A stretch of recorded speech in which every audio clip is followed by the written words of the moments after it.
स्थानिक स्वराज्य संस्थांच्या निवडणुकीसाठीच्या मतदार याद्यांबाबत विविध राजकीय पक्षांच्या प्रतिनिधींनी राज्य निवडणूक आयोगाची भेट घेतली। मतदार याद्यांचं स्वरूप कसं असावं याबाबत या बैठकीमध्ये सूचना देण्यात आल्या। मात्र मतदार याद्यांचं स्वरूप ठरवणं हे आमच्या कार्यकक्षेत येत नसल्याचं आयोगानं स्पष्ट केलं आहे। त्यामुळे या प्रतिनिधींचा मागणी करण्याचा दरवाजा चुकल्याचं चित्र समोर आलेलं आहे।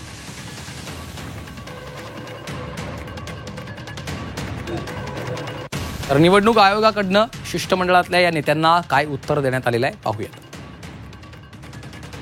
आम्ही जुनीच यादी वापरत आहोत। 1 जुलै ही तारीख निश्चित केली होती। नवी यादी बनवणं आमच्या हातात नाही। नावं डिलीट करणं आमच्या अधिकारात येत नाही।